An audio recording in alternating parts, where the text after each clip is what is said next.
Tetapi untuk mencapai tingkatan saya jadi stand up, saya harus melewati fase yang luar biasa. Tidak serta-merta Mongol ke Jakarta jadi stand up komedian, tidak serta-merta. Saya harus jualan koran di pinggir jalan, saya harus kerja di rumah makan Padang dan pecel lele Heri di Jalan Sunda. Saya harus jualan korannya di Tugu Tani, rumah makan Padangnya di Jalan Sabang Ujung, udah mau belok kanan ke Kebun Siri. Saya harus melewati itu semuanya.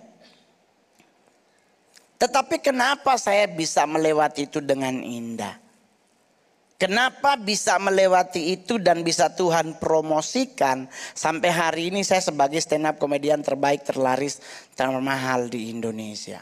Puji Tuhan, selamat berjumpa lagi dengan saya di channel ini. Dan buat Anda yang belum subscribe, yang baru pertama kali mampir di channel saya, mari berkenalan dengan saya dengan subscribe. Dan jangan lupa tekan tombol lonceng untuk mendapatkan notifikasi video-video terbaru dari saya. Oke, kita sudah mendengar cuplikan daripada kesaksian dan khotbah daripada artis yang bernama Mongol Stress ya. Dia ini adalah seorang artis, tapi dia juga suka melayani melalui kesaksian, melalui pelayanan firman Tuhan ya, dan firman yang disampaikan bisa memberkati kita. Mari kita akan simak kesaksian dan firman yang disampaikan melalui Mongol Stress ini. Tuhan memberkati kita. Shalom. Halo. Secara pribadi Mongol mohon maaf yang sebesar-besarnya karena tadi pagi ibadah pertama dan kedua Mongol gak bisa hadir karena ternyata penerbangan ke Palangkaraya adanya hanya pagi dan siang hari. Dan untuk penerbangan pagi saya tidak ke Uber karena kalaupun datang tetap ibadah pertama dan kedua tetap gak bisa hadir. Jadi karena kemarin saya ada acara di Jakarta yang sudah terjadwalkan dari beberapa bulan sebelumnya. Tapi satu hal yang pasti adalah hidup Mongol tetap harus berjalan. Dan hidup kita yang hari ini hadir juga tetap harus berjalan. Betul? Nggak boleh mentok cuman karena masalah sepele. Nggak boleh berhenti cuman karena masalah yang seharusnya nggak jadi masalah, saudara.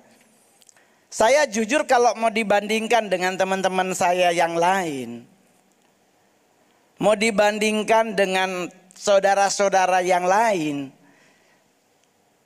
saya hanya seonggok debu sejujurnya. Saya lahir dari keluarga yang tidak pernah bertemu. Mama saya meninggal saya masih kecil, papa saya lari. Saya dibawa orang ke Jakarta untuk sekolah pendeta, ternyata sponsornya lari. Tetapi di saat kita tetap melekat kepada Tuhan, maka janji Tuhan tidak akan pernah meleset dalam hidup kita. Amin. Jadi buat yang hadir hari ini kadang-kadang kan orang suka nanya, tapi kan Bang Mongol enak, Bang Mongol kan artis top. Sekali manggung 70 juta stand up-nya 15 menit doang. Iya teman-teman, itu mungkin dan itu benar. Tetapi untuk mencapai tingkatan saya jadi stand up, saya harus melewati fase yang luar biasa. Jadi tidak serta-merta Mongol ke Jakarta jadi stand up komedian, tidak serta-merta. Saya harus jualan koran di pinggir jalan, saya harus kerja di rumah makan Padang dan pecel lele Heri di Jalan Sunda. Saya harus jualan korannya di Tugu Tani, rumah makan Padangnya di Jalan Sabang Ujung, udah mau belok kanan ke Kebun Siri. Saya harus melewati itu semuanya. Tetapi kenapa saya bisa melewati itu dengan indah? Kenapa bisa melewati itu dan bisa Tuhan promosikan sampai hari ini saya sebagai stand up komedian terbaik, terlaris, termahal di Indonesia. Ada yang bilang, tapi kan Kak Mongol kayaknya udah gak Kristen. Udah bergaulnya banyak sama orang yang tidak seiman. Itu kan hanya di konten, Pak.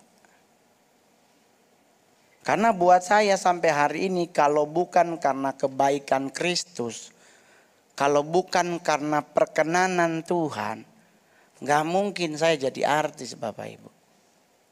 Muka saya gak mendukung. Muka saya lebih mendukung, ya kalau gak tukang hipnotis ya tukang copet. Saya mau dipakein jas juga gak mendukung. Kelihatan kayak orang jualan multi level marketing. Iya kan? Jadi kalau mau ikut ukuran manusia, gak layak saya jadi orang hebat, jadi orang kaya, jadi orang yang diberkati Tuhan. Jadi orang kan nanya, terus kenapa Mbak Mongol bisa?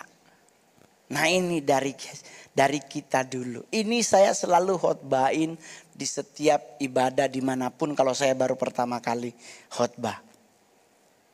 Bahwa rahasia hidup Mongol karena 3 hal utama. 1, kalau orang nanya, kok enak ya Kak Mongol ya? Stand up 15 menit duitnya banyak. Pak, Anda gak tahu bebannya kan? Ini kalau gak lucu Pak, kita meninggal di atas panggung Pak. Kita lagi stand up datang jenderal bintang 3. Kita itu jantung kayaknya udah setengah di bawah Pak. Aduh bubak-bubak, aduh ini kalau dia gak lucu, aduh habis nih Mongol. Tapi orang nanya, terus kenapa Mongol bisa? Soalnya IO-nya telepon, Bang udah lunas ya. Ya udah lunas, everything good lah. Lucu gak lucu, yang penting udah masuk duitnya. Transferannya udah masuk. Jadi menikmati hidup tinggal dinikmatin aja. Jadi kalau orang nanya, apa rahasia Kak Mongol bisa hidup bahagia? Kita baca sama-sama Amsal 4 ayatnya yang ke-23. Amsal 4 ayatnya yang ke-23. Kita baca sama-sama 1, 2, 3. Peliharalah hatimu dengan segala kewaspadaan, karena dari situlah sumber kehidupan. Jadi yang kita lakukan adalah, kalau di terjemahan Alkitab LAI, di situ tulisnya adalah jagalah hatimu. Jadi kita tuh menjaga, kita memelihara hati. Jangan izinkan hal-hal yang tidak baik ada dalam hati kita. Jangan iri melihat orang lain, gila cincinnya gede banget. Jangan iri melihat, wow gila gelangnya nih kayaknya 20 gram. Jangan teman-teman. Karena tidak semua yang berwarna kuning itu emas. Jangan. Rantai kongguan rose gold. Kurang tebel apa kalau jadi kalung Pak.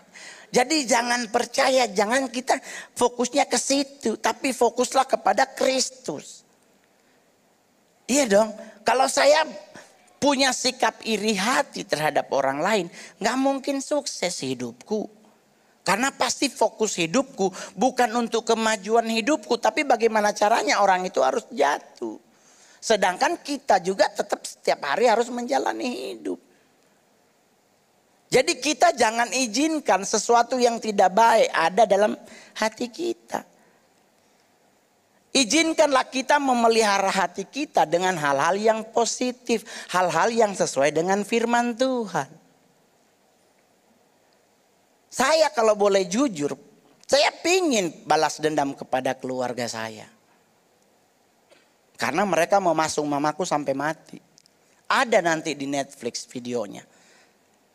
Tentang kisah hidup seorang anak haram yang sukses. Saya dibaptis di gereja Gemis, gereja Masehi Injili Sangia Talaut. Nama saya di surat baptis hanya Roni. Gak ada satupun keluarga yang memberi marga. Saya orang Manado suku Sanger. Di surat baptis kalau bisa namanya Gabriela, Christina, Magdalena, Elizabeth, baru marga menyertai gitu ya. Saya hanya RONY. Otomatis secara hukum saya anak di luar nikah. Saya anak haram kategorinya. Kalau saya memupuk, memelihara hatiku dengan hal-hal seperti ini, gak sukses Mongol. Saya pasti masih luntang-lantung di jalan, udah jual ginjal, udah ditangkap polisi. Tetapi saya memelihara hati dengan segala kewaspadaan. Jadi saya tidak izinkan orang, enggak. hidupku aku yang bertanggung jawab kepada Tuhan. Amin. Buat anak muda, tapi kamu aku kan udah 27 tahun belum punya pasangan hidup. Jadi hati lu terbelah cuman gara-gara gak pasangan hidup. Cari berarti itu. Saya pernah stand up di acaranya Daniel Mananta. Saya bilang untuk laki-laki yang belum punya pasangan hidup, apa yang perlu Anda lakukan? Tidur kan? Sekarang Mongol nanya buat yang baca Alkitab. Adam, Hawa diciptakan di saat Adam sedang ngapain? Tidur. Jadi tidur, gak usah kelayapan sampai sampit buat nyari jodoh. Tidur. Karena Mazmur 127 tuh kita diberkati di saat kita sedang tidur. Jadi nyantai ngadepin hidup, gak usah mumet. Tapi kamu aku belum punya pasangan hidup, ini khusus cewek. Berarti perbaiki dirimu, jangan kejar skincare. Ada skincare live semua borong sampai berapa. Ingat skincare itu hanya untuk muka, leher gak masuk. Jadi mukamu mulus tapi leher lu hitam, belang namanya. Itu kayak kaki kena knalpot, putih ada hitam di tengah. Jadi buat cewek-cewek cantik hari ini, ya kan? Tuluskan hatimu, bukan muluskan mukamu. Setuju? Setuju dong. Hati kita yang dibuat tulus, bukan muka yang dibuat mulus. Percuma 32 mulai ada kerutan di ujung sini. No, mami Mongol tuh stres sampai hari ini. Gara-gara dia salah di saat muda alisnya ditato. Sekarang 81 turun di bawah. Siapa yang salah? Ya kan? Jadi apa? Kenapa kita harus jaga hati? Kenapa kita harus pelihara hati? Kita coba buka Matius 15 ayat 9. Matius 15 ayatnya yang ke-9. Matius 15 ayatnya yang ke-19. Mohon maaf 19. Jadi kita gak usah ribet ngadepin apapun. Gak usah mumet terhadap apapun. Oke, kita baca sama-sama Matius 15 ayat 19. 1, 2, 3. Sebab dari hatilah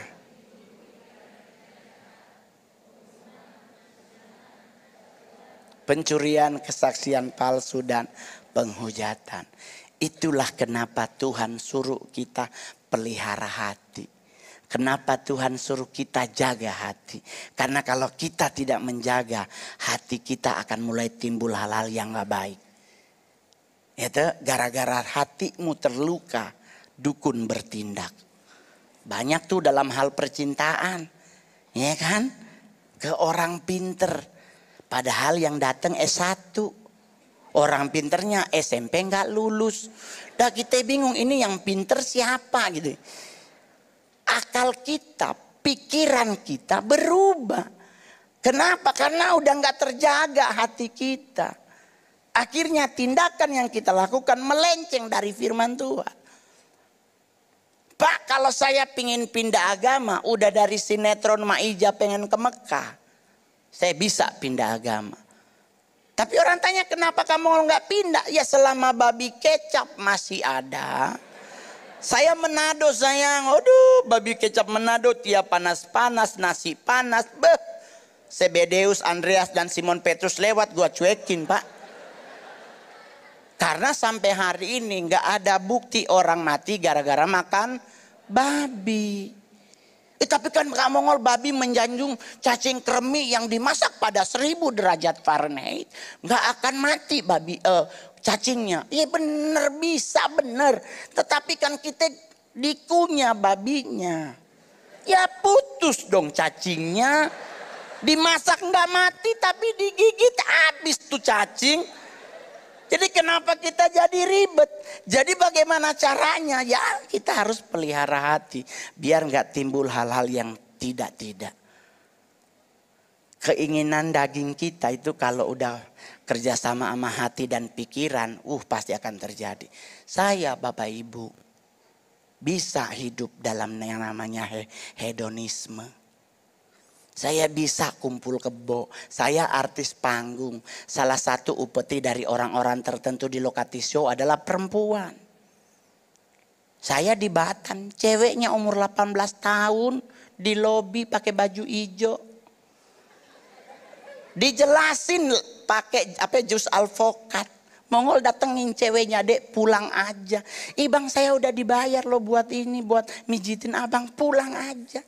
Itu duitnya gimana bang? Pulang aja. Orangnya lihat, cewek disuruh pulang dia datang. Wah abang gak suka cewek, ya cowok juga ada loh bang. Darah Yesus. Bayangkan. Tapi sampai hari ini saya nggak jatuh Bapak Ibu. Kenapa? Karena saya melekat di gereja. Dan Anda yang hadir hari ini, yang menjadi jemaat dari YHS Palangkaraya, melekatlah di gereja ini. Jangan pindah-pindah cuman karena perkara mujizat. Banyak orang, abang, terus pindah, ntar giliran mati balik lagi di sini. Ini gereja buat orang hidup, bukan buat orang mati. Ketawa adeknya, lucu banget. Ya, gila. Jangan diapa-apain mereka.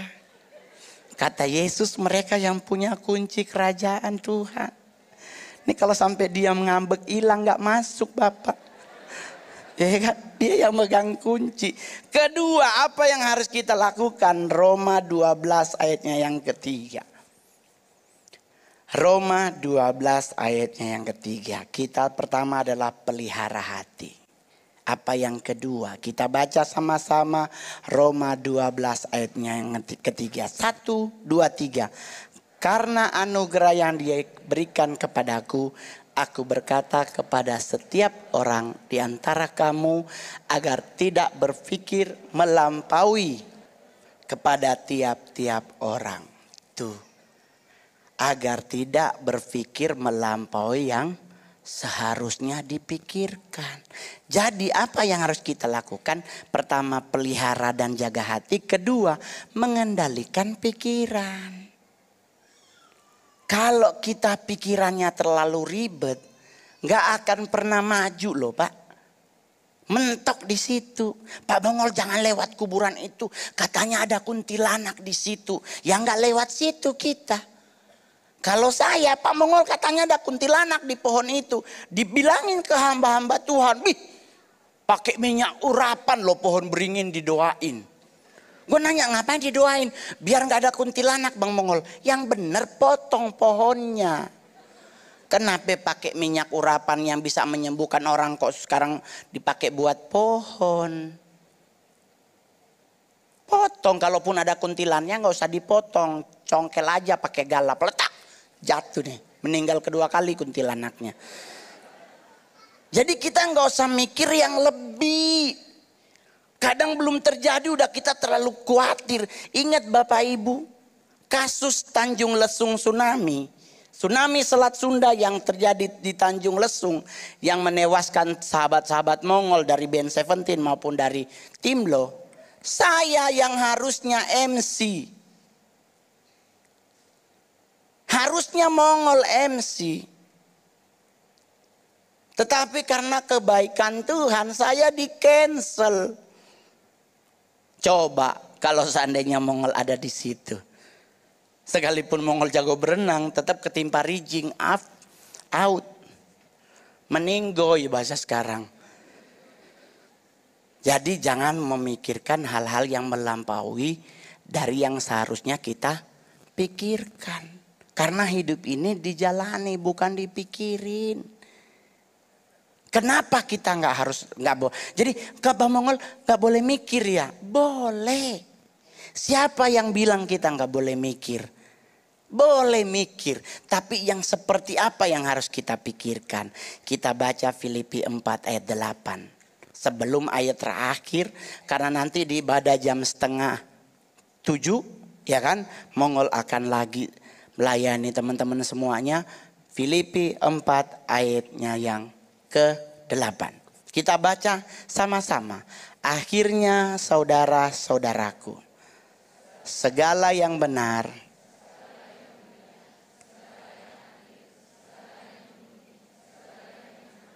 segala yang baik untuk didengar, segala kebajikan dan segala yang patut dipuji, pikirkanlah. Nah kita disuruh mikir yang seperti ini. Ngapain mikirin Amerika gagal bayar? Sekarang kan banyak orang ketakutan ekonomi. Amerika gagal bayar utang. Ini gimana ekonomi kita? Lah orang dia di Amerika. Kita di Palangkaraya selama warung tetangga masih buka, mesti bisa diutangin. Tapi pertanyaannya, boleh nggak ngutang? Nggak boleh, minjem boleh. Itulah stand up Mongol di gereja. Kenapa? Karena ulangan 28, engkau akan memberi pinjaman ke banyak-banyak bangsa, tetapi engkau sendiri tidak meminta pinjaman. Itu kata terjemahan LAI. Jadi teman-teman, pikirin yang mulia, yang enak, yang sedap didengar. Pikirin hal-hal itu. Nggak usah dipikirin sekarang COVID udah level 8. Nanti ini begini-begini, nanti begitu. Nggak jadi hidup kita. Orang tua zaman dulu mereka nggak mikir, Pak. Mikir kejatuhan bom meninggal. Mereka dulu nggak mikir ini udah dicuci tangan belum. Nggak ada, Pak. Leluhur kita, leluhur Mongol dari Cina masuk Indonesia. Nggak mikir dia harus makan nasi putih apa nasi merah. Nggak ada saat itu. Perkara nasi putih, nasi merah aja kita ribet. Padahal kan yang paling enak nasi kuning. Ayo Mongol nanya, nasi putih, nasi merah enakan nasi kuning. Nasi kuning udah ada ayam sepotong, ada orek, bakwannya udah ada, ya kan perkedelnya dapet. Nggak ada orang meninggal gara-gara nasi. Jadi ngadepin hidup bagaimana? Santai aja. Pelihara hati, kendalikan pikiranmu, maka kita akan menjalani hidup dengan indah. Nggak ribet. Lewat kubur nggak usah permisi. Kita Indonesia kalau lewat kubur pakai misi. Anda bisa bayangkan yang di bawah nyahut silakan. Meninggoy kita, Pak. Jadi jaga hati, kendalikan pikiranmu, dan yang paling terakhir adalah Amsal 19 ayatnya yang kedua. Ini petasan. Saya 17 Agustusan di Singapura. Enak banget. Tapi pas bayar makan sakit hati. Pas kita makan berdua sama manajer. Terus kita mau bayar. Kita tanya ini berapa? $79. Hah? Kita langsung ambil kalkulator. Darah Yesus di perkara makanan 800.000. Ya ampun, di Palangkaraya enak banget, murah. Aduh, berarti memang Indonesia paling bagus. Amsal 19 ayat 2. Hit. Kita baca sama-sama. Jiwa tanpa pengetahuan tidaklah baik, dan orang yang akan berbuat dosa. Jadi pelihara hati, kendalikan pikiran kita, dan yang ketiga adalah jangan pernah tergesa-gesa. Ingat, waktu Tuhan itu selalu waktu yang paling terbaik. Waktu itu, ya kan? Jadi lagu kan? Pasti yang terbaik. Walau kadang tamu, dapatkan kaset dan CD-nya di mesin fotokopi terdekat di rumah. Saya kalau nyanyi agak nggak enak suaranya. Saya pernah nyanyi di kuburan, bunyi melengking loh. Ternyata kuntilanaknya jatuh, petung. Ya kan? Jadi jangan pernah tergesa-gesa. Tapi Kak, saya udah lama banget jomblo.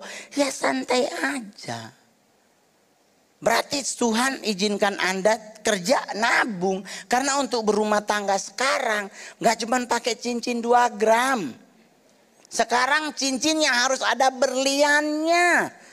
Lah kalau dia 0,4 10 butir, ginjal 1 hilang, belum tentu kebayar. Oh tapi kalau di Kalimantan mah batu-batu keren-keren. Saya kemarin ke Martapura, pingin gua borong sama tokonya. Serius loh, murah banget. Nggak apa-apalah berliannya warnanya agak keruh. Yang penting dites bunyi gitu aja ya kan. Jadi ke gereja ibadah duduk paling depan biar yang belakang lihat kita lagi menyembah. Ya kan? Kita mengalihkan pandangan para true worshiper di belakang. Wih, gila gede banget cincinnya Mongol. Berdosa tapi setengah pamer. Ya kan? Jadi dalam hal hidup tuh jangan pernah tergesa-gesa. Slow but sure. Pelan tapi pasti. Ingat gak? Pernah baca gak cerita tentang kura-kura dan kancil? Kura-kura sama kancil apa sama kelinci gitu. Saking dia pelannya, kelincinya ketiduran. Ya kan? Pas dia bangun, dia udah nyampe duluan kura-kuranya. Jadi segala sesuatu dalam hidup kita harus lakukan dengan cara yang saksama dan dalam tempo yang kan perkara masih 17 Agustus. 17 Agustus dulu saya masih ingat ada acara di mana, terus ada panjat pinang, Mongol langsung bilang ke panitianya, tolong jangan ada panjat pinang karena itu tidak alkitabiah. Alkitabiah yang benar adalah pinang dulu baru dipanjat. Gitu. Jangan panjat pinang. Itu pinang dulu baru dipanjat. Itu baru benar. Terus ada kita nanya sama oma-oma, Indonesia merdeka tanggal berapa? Dia jawab 16. Kita bilang enggak oma 17 ya kan besoknya. Jadi ternyata dia nyanyinya tuh 16 Agustus tahun 45. Besoknya hari kemerdekaan kita. Jadi yang bener oma itu apa Mongol yang sedeng? Gue sampai bingung. Oh iya juga, sama kayak neneknya Mongol. Dia mau pemutihan nama, disuruh nyanyi Indonesia Raya, dia nyanyi Indonesia tanah airmu, tanah tumpah darahmu. Kan ditanya sama Pak Camat, kenapa jadimu? Kan harusnya ku. Dia bilang hayya, owe kan baru mau ngulus. Berarti kan masih punya situ. Ada benernya ya kan. Kalau situ tanda tangan, owe langsung tanah ailku. Ini kan baru mau ngulus, belum. Jadi mau bilang, oh berarti gua bener keturunan sedeng. Lucu loh oma Mongol. Amaknya Mongol tanah airku jadi tanah ailmu. Perkara belum tanda tangan. Dia bilang kalau situ tanda tangan, owe nyanyi tanah ailku. Bapak Mongol lebih parah, Pancasila jadi 6. Saking dia gugup karena katanya ada tentara. Jadi dia ketakutan gitu kan. Jadi dia 1, Pancasila. 2, ketuhanan yang Maha Esa. Dia udah di 5. Ini masih ada 1. Aduh, ya wajar lah kalau saya jadi Mongol stres, ya kan. Jadi buat teman-teman semuanya untuk menjadi orang yang berhasil, menjadi orang yang dicintai Kristus, menjadi orang yang akan menjadi pengikut Kristus yang sejati, kita harus bisa memanage hati dan pikiran kita, dan dalam melangkah kita jangan pernah tergesa-gesa. Dan yang paling penting untuk Anda makin diberkati Tuhan adalah melekatlah di gereja yang membuat engkau bertumbuh, berbuah dan berguna buat banyak pihak, banyak orang. Amin. Tuhan Yesus memberkati. Shalom. Puji Tuhan, kiranya khotbah kesaksian daripada Mongol Stres ini bisa memberkati kita dan Tuhan memberkati kita.